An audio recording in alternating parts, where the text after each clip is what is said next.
Okay, once again, we like to turn to Psalm 23. Been looking at living the life of Psalm 23. This will be a life of spiritual restoration, part 3. Again, verse 1, the Lord is my shepherd, I shall not want. Drop down to verse 3. He, that is the Lord who is my shepherd, restoreth my soul.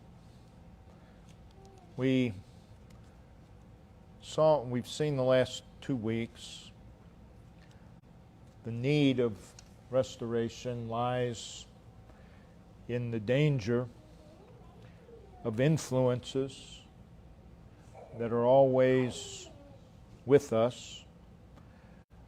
There's the influence of Satan.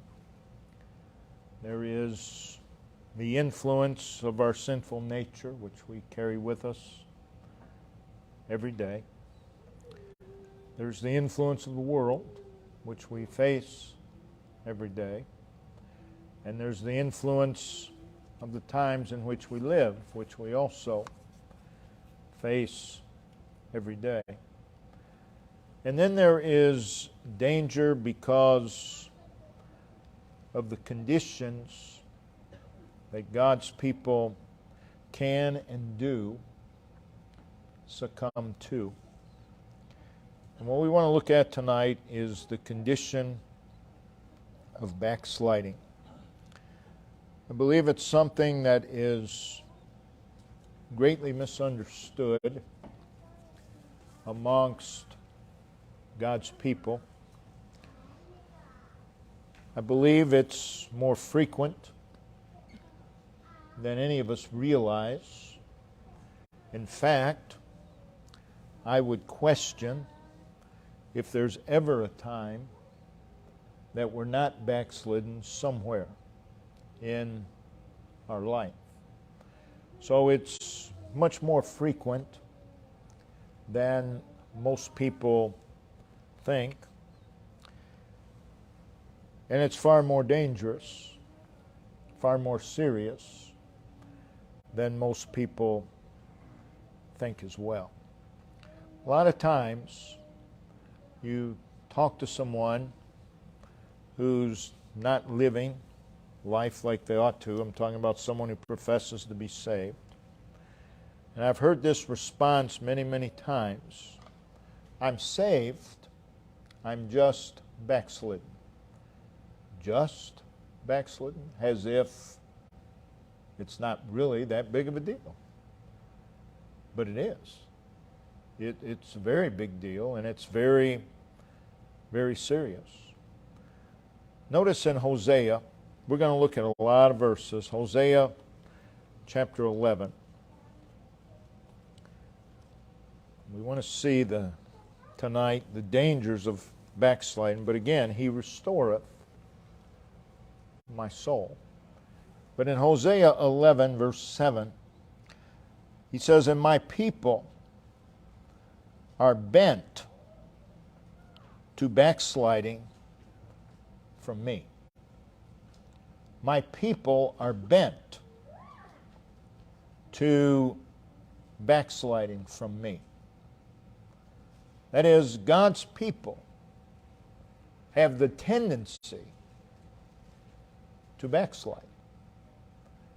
They have a predisposition to backslide.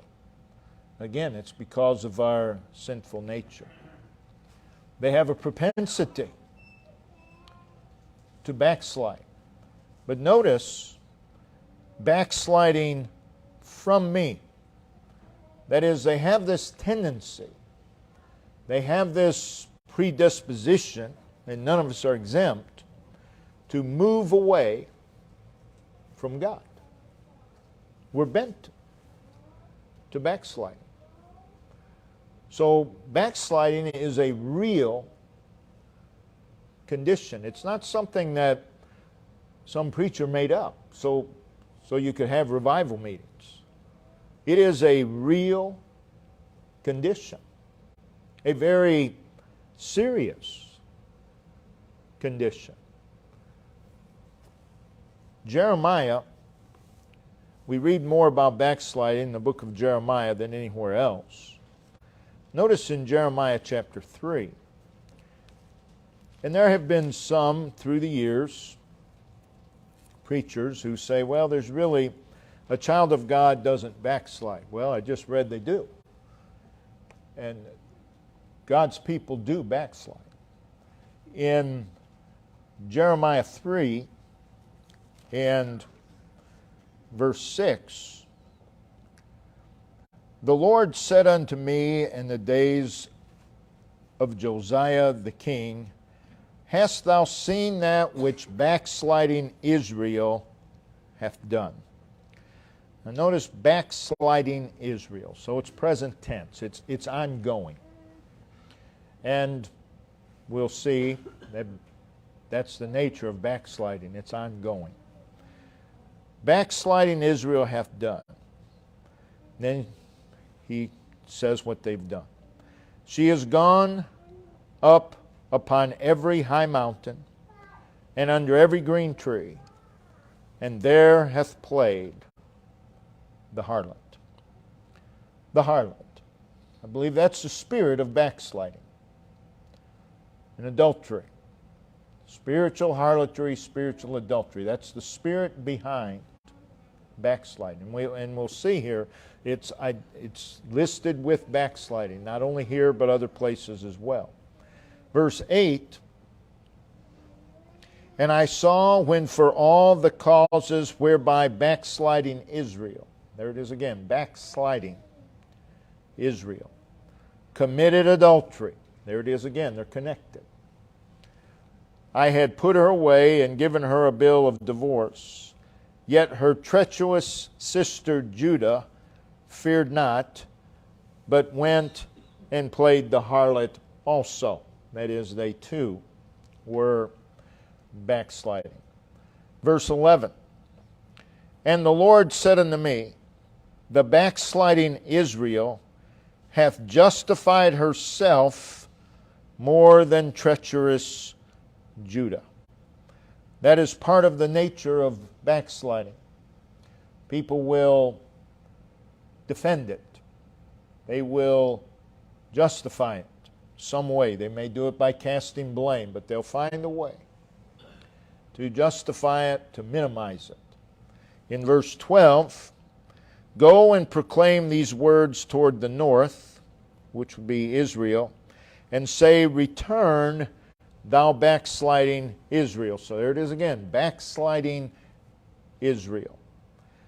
Saith the Lord, and I will not cause mine anger to fall upon you, for I am merciful, saith the Lord, and I will not keep anger forever.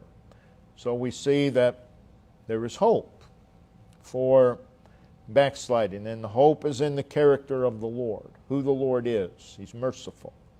Verse 14, turn, O backsliding children, saith the Lord. Turn, that is, come to me. Verse 22, return ye backsliding children, and I will heal your backslidings, plural. They have more than one. They've backslid in more than one area. And I believe that's always the case. Behold, we come unto thee, for thou art the Lord our God. Then over in chapter 8 and verse 5.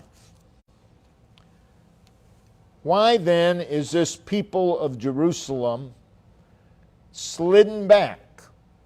They have slidden back by a perpetual, and we'll come back to that later, a perpetual backsliding. They hold fast, that is, while they're in this perpetual backsliding condition, they hold fast to deceit. They hold fast deceit. They refuse to return because they've been deceived. And they continue to deceive themselves as well. In Jeremiah 31,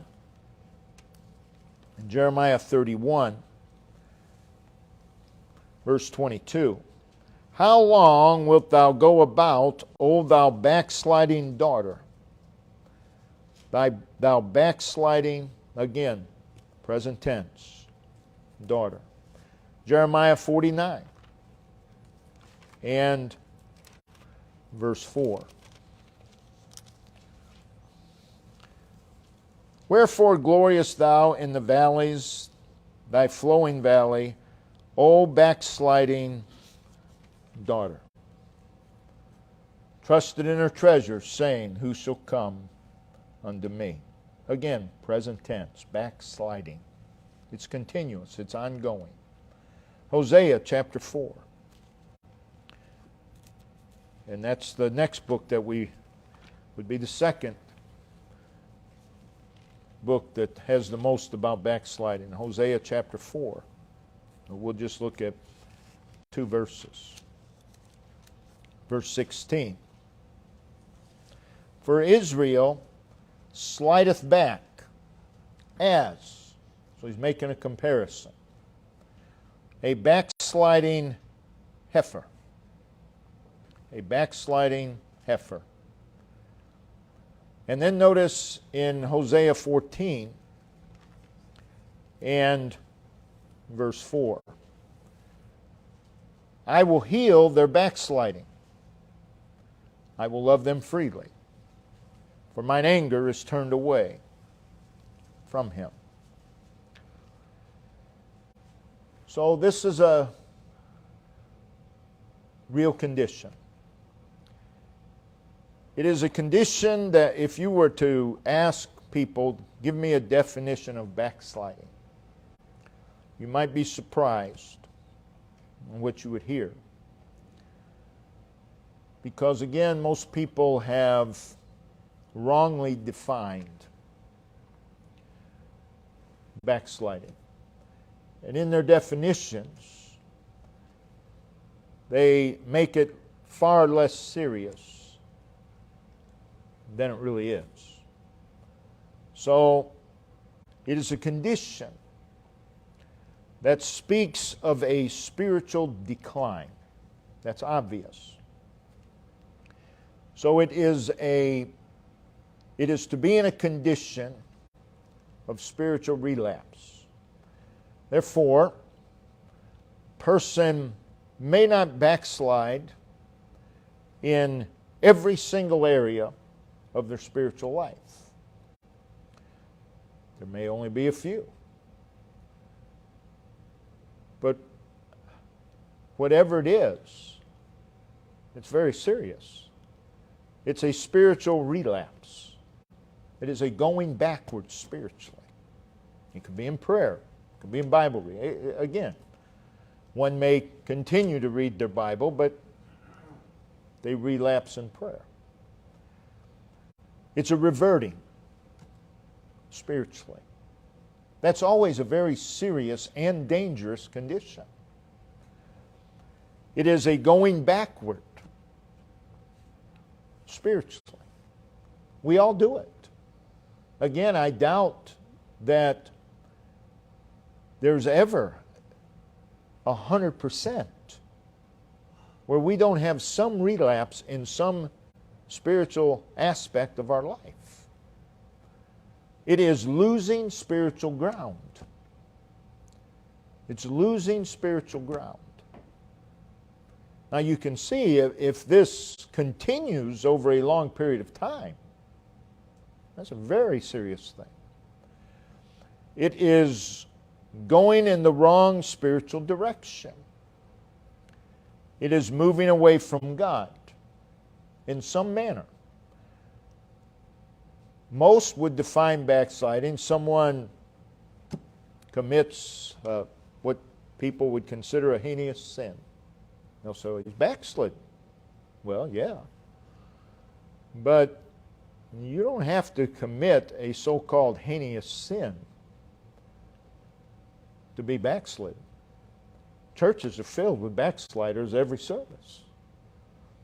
So it's just a going in wrong spiritual direction, a moving away from God.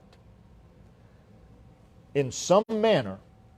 It can be mentally, it can be verbally, it can be actively, but it is just moving away from God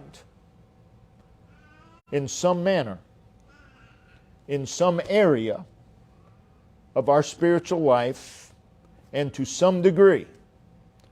It doesn't have to be to the fullest degree. It can be the slightest degree. Still backsliding. Still backsliding. So again, it's much more common than people think. Much more frequent. So it is moving away from God in some manner, in some area, in some degree, concerning our relationship to the Lord, concerning our closeness to God, concerning our devotion and our commitment to the Lord. Again, it could be inward, it could be outward. It is described in the Scriptures in many ways. It is a turning from God. It is a turning away from God. Again, notice in Jeremiah chapter 2. Jeremiah chapter 2, verse 27.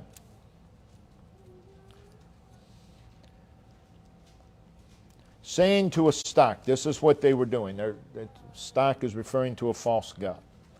Thou art my father, and to a stone thou hast brought me forth. For they have turned their back unto me, and not their face. Well, that's to be backslidden. But in the time of their trouble, they will say, Arise and save us. So they've turned their back to God. They ought to turn their face to God, but they've turned their back to God. And in time of trouble, they expect God to come to the rescue. It is also a turning, not only a turning away from God. If you turn from God, you have to turn to something. And if you're turning away from God, you're turning to the temporal every time. Now, you can break down the temporal into many segments, but it is a turning away from God toward the temporal. Notice in Galatians chapter 4. Galatians chapter 4 and verse 9.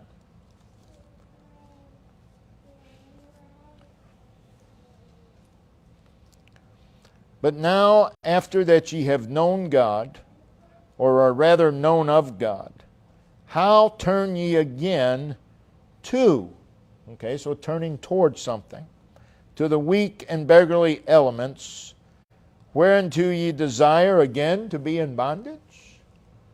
So backsliding is a turning from God, a turning toward the temporal. I would say we do that every day in some area in our life. It is a forsaking of the Lord. And by that we simply mean it is a leaving the Lord. Again, it doesn't have to be a total leaving the Lord in any area, in any aspect. Jeremiah chapter 2, verse 19. Thine own wickedness shall correct thee, and thy backslidings, plural, shall reprove thee. Know therefore and see that it is an evil thing and bitter that thou hast forsaken the Lord thy God. In their backslidings, thou hast forsaken, thou hast left God. Again, it doesn't have to be a total departure from God. That's apostasy. Just a forsaking, a leaving of God. It involves a forgetfulness of the Lord. Jeremiah 2, verse 32. Can a maid forget her ornaments? Keep in mind, he's referring to them as backslidden, or a bride her attire. Yet my people have forgotten me days without number. That's part of backsliding. It is a forgetting of the Lord. Paul said, it's Galatians 2:18, it's really building again the things that we destroyed, the things that we left. We build it again. That's included in backsliding. It's to be entangled again. Galatians 5 verse 1, we're not to be tangled again. We've been set free. To be entangled again is to go backward. That's backsliding. It is to be led away and to fall. Notice in 2 Peter chapter 3, 2 Peter chapter 3, verse 17. Ye therefore, beloved, seeing ye know these things before, beware, lest, introducing a danger, lest ye also, being led away. Now, we've already seen the influences. We can be led away by Satan.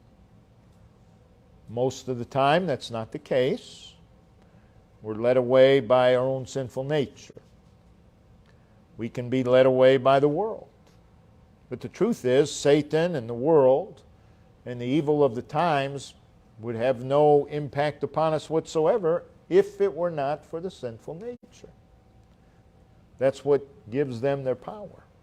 So any of those things we're led away.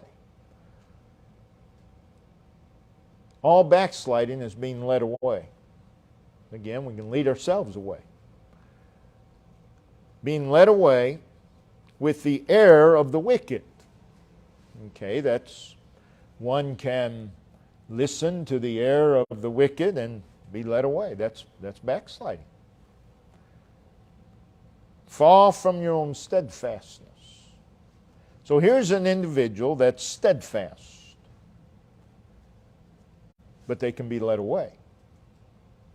And they can fall from their own steadfastness. And that's true of all of us. We can be steadfast spiritually, but because of that sinful nature that resides in us, we can be led away at any time. And we can fall from our steadfastness. The Lord restoreth our soul. Also, backsliding is a spiritual disease. It's a sickness. It's a wound. The declaration of Hosea 14:4, we've already read it, I will heal their backsliding. I will heal. That very word heal paints the image of sickness or a disorder of some kind. All backsliding is a sickness. It's a disorder. Things aren't right. It's a defect. We all have them. We all have them. It's a plague. It's a weakness. It's a deformity. It's a wound. All this is conveyed in the word heal. It gives us the idea of pain. Backsliding will cause you a lot of pain. It will cause you a lot of suffering. We bring most of our suffering upon ourselves, or our misery, maybe I should say. It is a very dangerous condition. The very word, backsliding, speaks of danger. So it's not only a going backwards, it is that, but it's really more than that. It's a sliding backwards. A sliding backwards. A sliding downwards. that presents the idea of a dangerous and fearful loss of control. This isn't somebody that's just gradually moving away. They're sliding backwards. That's dangerous. You're on a hill and you start sliding backwards. You're in danger. You're in danger of bringing much harm. It is a sliding backwards. So it gives us the image of we've lost control. People who say, well, I can commit such and such a sin and I can backslide in this area and I'll just get right and I'll straighten it up. Oh, it doesn't work that way. It's a sliding backwards. Try it sometime. Don't. But get on a hill, slide backwards in the snow. Try to stop yourself. It's not that easy. You may be able to do it, but it's not that easy. And there's a lot of dangers as you are sliding backwards. And keep in mind, there is in our nature a bent. We are prone to it. There is in our nature a bent to slide out of control backwards from God. That's dangerous. There's a very dangerous condition that leads to innumerable dangers. Now add to our bent to backsliding the infestation of Satan, the infestation of the world, our sinful flesh, the intensifying evil of the times, and the danger for backsliding is great. It's very real. It is a very real danger. In fact, again, I don't believe we get through a day without backsliding in some area, in some way. So what is the nature and character of backsliding? Well, if we go back to Jeremiah, chapter 5, it's very much like, well, it's identical to the character and nature of sin, because that's what backsliding is. Any departure from God is a sin. It doesn't matter why you think you did it. It's a sin. And it has the very nature of sin. And most of God's people do not understand the nature of sin. That's why they play with it, because they don't understand the nature of it. Nor do they understand the nature of the sinful man. But it is of an expanding nature. Notice in Jeremiah chapter 5, verse 6. Wherefore a lion out of the forest shall slay them, and a wolf of the evening shall spoil them. A leopard shall watch over their cities. So they're in great danger. There's danger everywhere.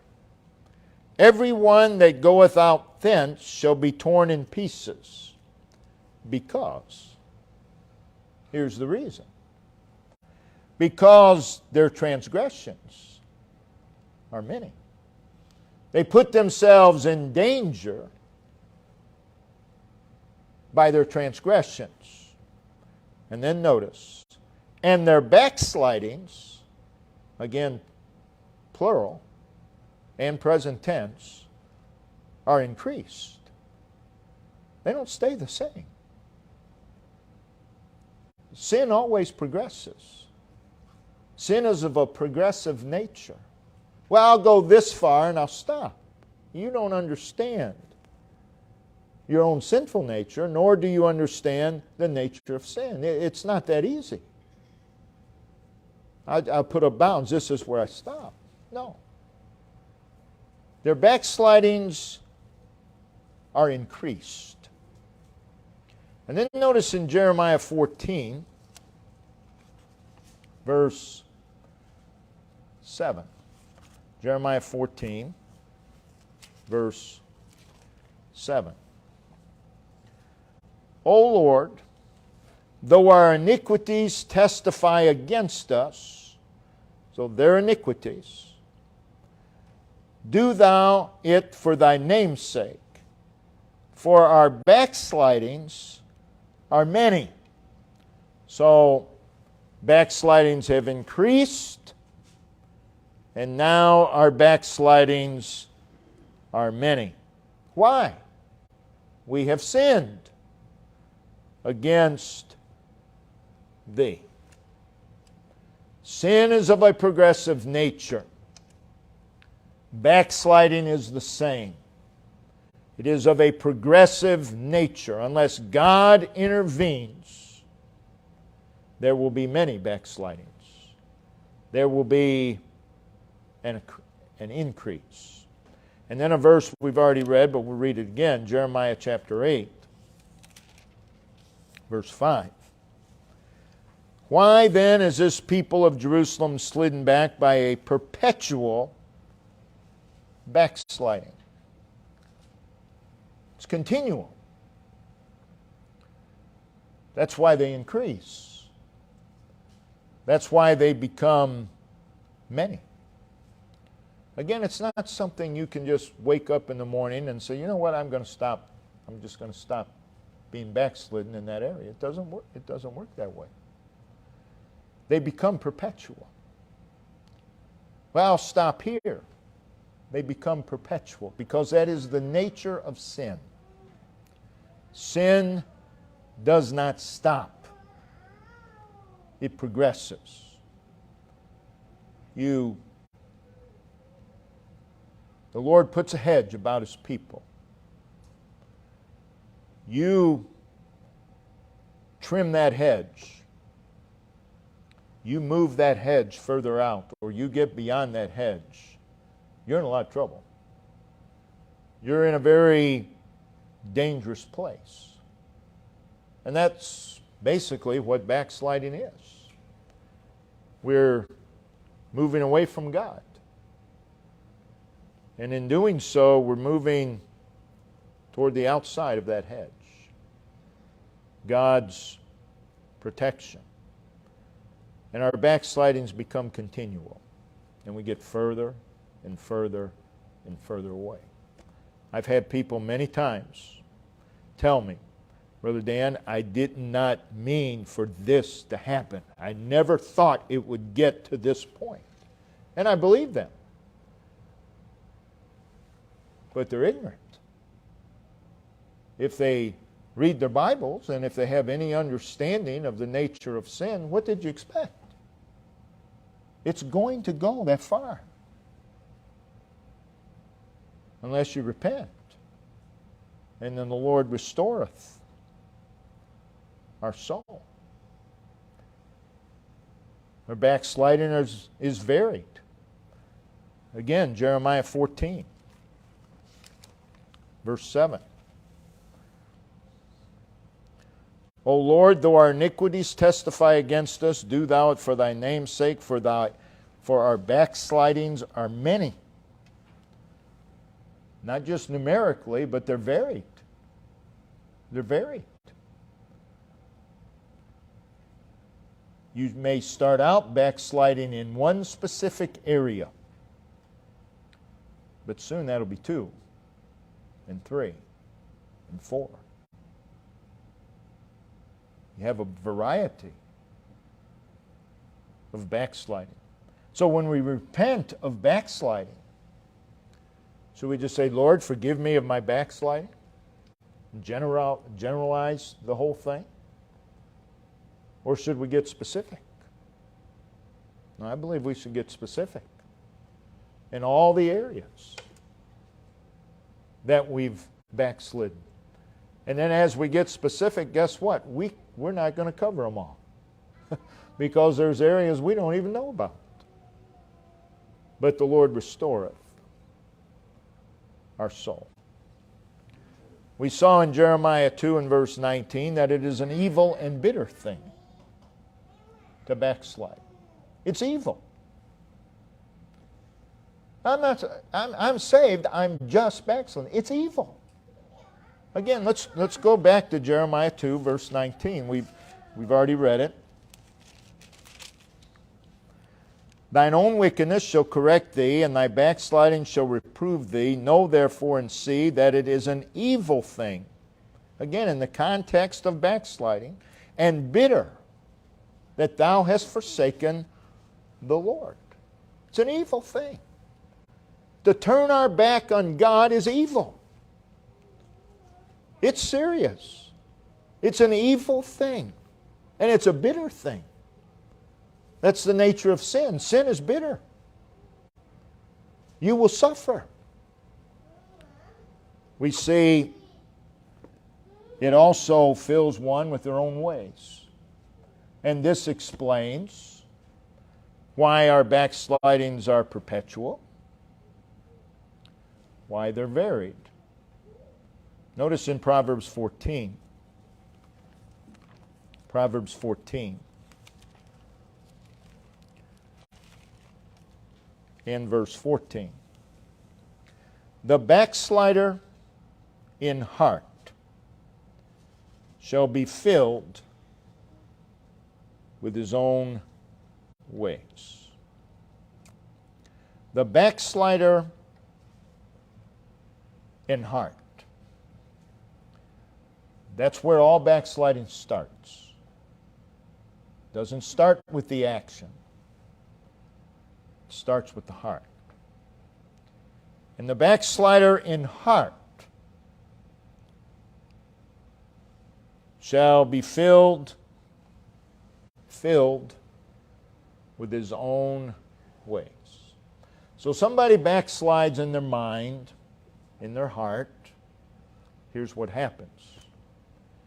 They begin to think according to their ways rather than God's. What does that lead to? Leads to a further departure from God.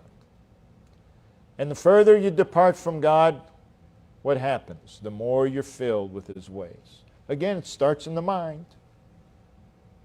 But you're just getting further and further in your mind away from God.